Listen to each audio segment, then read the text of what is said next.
సంపాదించిన మనీని హ్యాపీ మనీగా మార్చుకోవాలనుకుంటే విజువలైజేషన్ 2.0కి జాయిన్ అవ్వండి. నమస్కారం లలిత గారు. నమస్తే సిరి.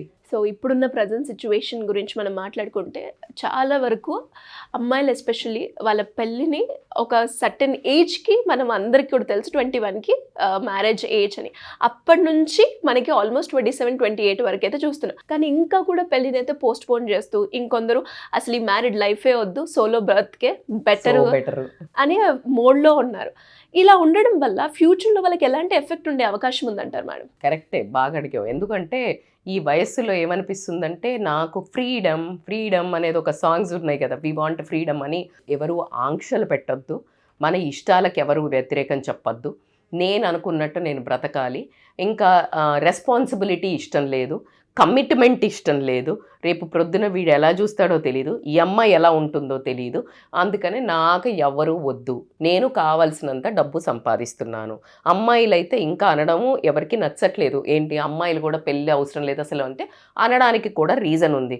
మగాడిని అంతకుముందు ఎందుకు పెళ్ళి చేసుకునే వాళ్ళ అమ్మాయిలు అంటే అప్పుడే ఉన్నది ఏంటి, మ్యాస్క్యులైన్ ఫిగర్ వెళ్ళి హంట్ చేసి తేవాలా, ఫెమినైన్ ఏంటంటే వండాల. యాక్చువల్గా పాతకాలంలో ఫస్ట్ లేడీసే హంట్కి వెళ్ళేవాళ్ళు. వెళ్తే వాళ్ళకి పీరియడ్స్ ఇష్యూ ఇదంతా ఉండటము, వాళ్ళకి అది కష్టం అవుతుండటము, ఇలా చూసిన ఇంకా పెద్దలు ఏం చేశారంటే సరే వీళ్ళకు ఇబ్బంది అవుతుంది, ఇంకోటి ప్రెగ్నెన్సీ వచ్చినప్పుడు ఇవన్నీ ప్రాబ్లమ్స్ కాబట్టి వాళ్ళ ఒక ఫిజికల్ బాడీ ఏదైతుందో వాళ్ళకి ఆ రెస్ట్ డిమాండ్ చేస్తుందని స్లోగా అనాగరికత పోయి నాగరికత వచ్చి షిఫ్ట్ అయ్యే టైంకి అమ్మాయిలను వచ్చేసి రెస్ట్ తీసుకోమని, అబ్బాయిలను వచ్చేసి హంటింగ్ బొమ్మని మెల్లిగా నాగరికత అంటే అదే అర్థం చేసుకొని ఆ ఒక బౌండరీస్ క్రియేట్ చేయడం జరిగింది. దాన్ని కాస్త తొక్కి పడేసే రేంజ్కి స్లోగా ఆ డామినేషన్ వేరేలాగా మారడం జరిగింది. సో ఇప్పుడు ఇక్కడ అమ్మాయిలను చాలామంది నిందిస్తున్నాము, బాగా పైసలు సంపాదిస్తున్నారు, అమ్మాయిలకి పొగరెక్కిపోయింది, డబ్బు ఉన్నదని చెప్పేసి అసలు అందుకనే మొగోళ్ళని లెక్క చేయట్లేదు అని మన పెద్దవాళ్ళు మాట్లాడటం మనం చాలా వింటాం. అక్కడ అది కానే కాదు. అక్కడ ఏంటి అని అంటే ఆ డబ్బులు ఎందుకు వాళ్ళకి కావాల్సింది ఏంటి, డబ్బు ఒక్కొక్కడికి 15 లక్షలు 10 లక్షలు ప్యాకేజీలు ఈక్వల్గా ఉంటున్నాయి. ఇప్పుడు నేను ఎప్పుడైనా సంబంధాలు మాట్లాడుతున్నప్పుడు ఒక్కొక్కసారి అమ్మాయికే ఎక్కువ ప్యాకేజీలు ఉంటున్నాయి. సో అట్లాంటప్పుడు ఏమనిపిస్తుంది అంటే what they expect a pure love, trust, respect, because అక్కడ ఈక్వాలిటీ కనిపిస్తుంది. ఒకప్పుడు ఏముండేది, మరి ఆ మొగాడు అంటే డబ్బు చంపిస్తే ఈక్వల్ అవుతుందా అంటే అవును, మళ్ళీ నువ్వే ఎట్లా తయారు చేసినావు, డబ్బు సంపాదించకుండా అంతకంటే విలువైన నువ్వు బియ్యం తెస్తే, ఫుడ్ తెచ్చి నువ్వు ఇవన్నీ తెస్తే నీకు ఒక హోమ్ చేసిన అమ్మాయిని రెస్పెక్ట్ చేయలా. నువ్వేం చేసినావు, నువ్వు తొక్కి పెట్టి ఆడదానివే కదా పడుండాలి, నోరు మూసుకో, ఏయ్ రా పో అనటం వల్ల అమ్మాయిలకి ఒక రకమైన బాగా పిల్లిని రూమ్లో వేసి కొడితే పులి తయారవుతుందా, ఇక ఇప్పుడు ఆడపుల్లను తయారు చేసి బయటికి వదిలేసారు. ఆల్ఫా ఫీమేల్స్ అంటారు ఇప్పుడు వీళ్ళను, అర్థమైందా? ఆల్ఫా మేల్స్ అన్నాం కదా, ఇప్పుడు ఇది ఆల్ఫా ఫీమేల్స్. సో అందుకని పెళ్ళికి they become so rigid and reluctant towards a marriage. ఆ తర్వాత వాళ్ళు వెళ్ళే దిశలు బాగాలేవు, నేను ఒప్పుకుంటాను. వాళ్ళు అడిగిన దానికి వాళ్ళు చేసే ప్రవర్తనకి నేను కూడా ఒప్పుకోను. ఎవరైనా అమ్మాయిలైనా అబ్బాయిలైనా దే వాంట్ ఫ్రీడమ్. ఎందుకంటే ఈ నైట్ లైఫ్స్కి బాగా అలవాటు పడ్డారు. సో ఇంట్లలో ఇప్పుడు ఏమవుతుంది, పెళ్ళైన తర్వాత ఒక డ్రెస్సింగ్ కానివ్వండి, డ్రెస్సింగ్కి మోస్ట్లీ ఇన్లాస్ అంతా అబ్బాయిలు కామన్ అయిపోయారు. ఎందుకంటే వాళ్ళ పిల్లలు కూడా అట్లాగా తయారయ్యారు కాబట్టి వాళ్ళు చూసి mostly acceptance levels has increased too much అని నాకు అనిపిస్తుంది. అండ్ నెక్స్ట్ వచ్చేసి ఈ అమ్మాయిలు నైట్ లైఫ్లకి జనరల్గా ఎవరైనా బిడ్డల్ని కూడా తిట్టేవాళ్ళు, లేకపోతే వాళ్ళ అక్క చెల్లెలు పోతున్న లొల్లి పెట్టేవాళ్ళు కాబట్టి భార్యల్ని కూడా అంటారు కాబట్టి. బట్ ఆ ఒకటి నచ్చకపోవటము, ఈ కమిట్మెంట్ అంటే ఇప్పుడు మనం పెళ్ళైన వాళ్ళు ఎన్నో ఎఫ్ఐఆర్స్ పెట్టుకుంటున్నారని సచ్చని వీడియోస్ చేశాము. నిన్న నేను ఎవరో చాలా మన వీడియోస్లోనే ఎవరితో ర్యాండమ్గా చూస్తుంటే ద మోస్ట్ రిలీజియస్గా మాట్లాడే లేడీ కూడా చెప్పింది ఏంటి అని అంటే, రాముళ్లాగా ఉండాలనుకోవడం మన మూర్ఖత్వము అని చెప్పేశారు ఓపెన్గా. అంతే, కరెక్ట్ చెప్పారు. ఎందుకు అంటే ఆప్షనే లేదు. నువ్వు ఇప్పుడు తవ్వి దాన్ని అబద్ధాలు తెప్పించుకొని చెంపదెబ్బ కొట్టించుకున్న దానికంటే మూసుకొని ఉండటం అంటే మేడం అట్లా అంటే ఏం చేస్తావు, వదిలేసి వెళ్తావా? వెళ్ళాలనుకున్నావు అనుకో, అప్పుడు తవ్వు. ఎప్పుడు గొడవ, నోరు జారి భయంకరంగా ఎప్పుడు మాట్లాడాలి అంటే నువ్వు లాస్ట్ డెసిషన్ తీసుకునేటప్పుడే ఆ లైన్ క్రాస్ కావాలి. సో ఎప్పుడైతే ఈ అమ్మాయిలకి భయము ఇవంతా చూస్తున్నారు కదా, ఒకటి కొట్టటాలు, గృహహింసలు, అబ్బాయిలు వచ్చేసి అమ్మాయిలు వచ్చిన తర్వాత నసలాగా తయారయ్యి తల్లిదండ్రులకు దూరం చేయటం, లేకపోతే వీళ్ళను టార్చర్ చేస్తున్నారు లేడీస్ అనే వీడియోస్ చూడటం కానీ, లేకపోతే చదువుకోవటం కానీ, ఎక్కడైనా పక్కన ఫ్రెండ్స్లో చెప్పడం కానీ, రిలేషన్స్లో వాళ్ళ పిన్నుల్లో వాళ్ళ అత్తలనో ఎవరినో ఒక రకమైన టాక్సిక్కి భయపడి ఈ ఫ్రీడమ్ మిస్ అవుతుంది. ఇన్ని ఉన్నాయి, ఒక్కొక్కళ్ళు ఒక్కొక్క పారామీటర్స్తో వద్దనుకుంటారు. కానీ ఇప్పుడు వద్దనుకున్నంత ఇదే అగ్రెషన్, ఇదే బ్లడ్ ఫ్లో ఉంటుందా? ఒక ఏజ్ వచ్చాక ఉంటుందా? ఉండదు. ఆ ఏజ్ వచ్చాక అయితే దీన్ని ఇప్పుడు ఈ వీడియో ఎందుకు చేస్తున్నామంటే మీకు అర్థం కాదు ఏంటంటే 30-35 ఇక్కడ వరకు బాగానే ఉంటుంది కథ. దాని తర్వాత ఇంటికి రాగానే అబ్బా ఒక షోల్డర్ ఉంటే బాగుండు, మనం ఏదైనా మాట్లాడితే వినడానికి ఉంటే బాగుండు, ఒకళ్ళ ఒడిలో తలబెట్టి పడుకుంటే బాగుండు, కాస్త ఓ చెయ్యి పట్టుకొని మాట్లాడితే బాగుండు, నా కోసం ఎవరైనా వండి పెడితే బాగుండు, నాకు జ్వరం వస్తే కాస్త ఒక ట్యాబ్లెట్ వేసే వాళ్ళు ఉంటే. తల్లిదండ్రులు వాళ్ళకి మనం చేయాల్సిన వయసు వస్తుంది అప్పుడు. సో కాబట్టి ఇంకా నీ తల్లిదండ్రులను నువ్వు టార్చర్ చేసే సీన్ లేదు నీకు. అలా అని అన్కండిషనల్గా ఎవరైనా చేసే వాళ్ళు ఉన్నారా? ఎవరు చెయ్యరు. నీకు పనోళ్ళు చేస్తే బంధం చేసినట్టు ఉంటుందా?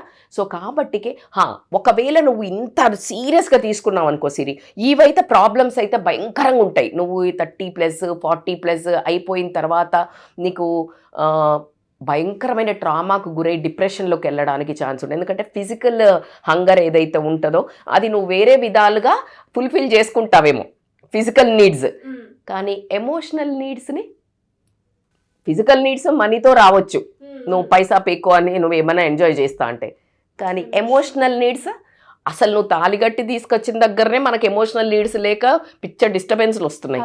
నువ్వు ఈ డబ్బులు పడేసే ఫిజికల్ నీడ్స్ తోటి నీకు you can't satisfy. So emotional needs course we need an companion. అయితే నువ్వు చాలా కాన్ఫిడెంట్ ఉన్నావు not to get married because of what ever the reasons you have, your personality అనుకో. కొంతమందికి చాలా ఉంటాయి, వాళ్ళ పర్సనల్ లోపాలు ఏమైనా ఉండొచ్చు.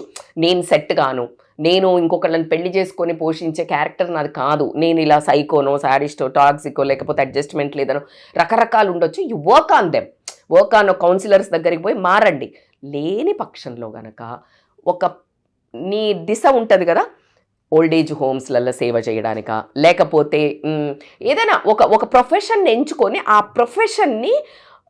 ప్రొఫెషన్లో నీ ఒక ఎమోషన్స్ అన్నీ వెళ్ళేటటువంటి ఒక హాబీ కానివ్వండి, ప్రొఫెషన్ కానివ్వండి, మ్యూజిక్ కానివ్వండి, ఏదో ఒకటి ఎంచుకోవటం వల్ల ఖచ్చితంగా కొంచెం ఊరటైతే ఉంటుందని చెప్తాను.